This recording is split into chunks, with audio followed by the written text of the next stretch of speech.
Hi friends, welcome back to my channel Rishu's creation and tailoring. ఈరోజు మనం గుమ్మడికాయ హల్వాని ఈజీగా ఎలా తయారు చేసుకోవాలో నేర్చుకుందాం. ఫస్ట్ బూడిది గుమ్మడికాయని తీసుకొని దాన్ని ముక్కలుగా కట్ చేసుకొని తురుముకోవాలి. ఇప్పుడు ఈ తురుముకున్న తర్వాత ఒక ప్యాన్లో నెయ్యి వేసుకొని ఆ నెయ్యిలో డ్రై ఫ్రూట్స్ వేసుకొని డ్రై ఫ్రూట్స్ ఫ్రై అయ్యేంత వరకు నీట్గా ఫ్రై చేసుకోవాలి ఫ్రెండ్స్. డ్రై ఫ్రూట్స్ ఫ్రై అయిన తర్వాత పక్కకు పెట్టేసుకొని అదే ప్యాన్లో 2 టేబుల్ స్పూన్ల నెయ్యి వేసుకొని మనం తురుముకున్న బూడిది గుమ్మడికాయ తురుముని ఇందులో వేసుకోవాలి. ఇప్పుడు ఈ నెయ్యి మొత్తం మిక్స్ అయ్యేలాగా మనం ఈ తురుమును అనేది కలుపుకోవాలి ఫ్రెండ్స్. తర్వాత ఇలా కలుపుతూనే ఉండాలి. ఇలా కలుపుతూనే ఒక 5-10 నిమిషాలు ఇలానే కలుపుతూ ఉండాలి. ఇప్పుడు ఈ హల్వా అనేది కొంచెం చిక్కబడుతుంది. ఈ టైంలో మనము ఇంకొక టేబుల్ స్పూన్ నెయ్యి వేసుకోవాలి.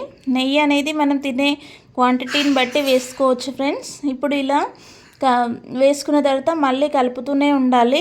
ఒక 5-10 నిమిషాలు అనేది మనం కలుపుతూనే ఉండాలి, అడుగు మాడిపోకుండా.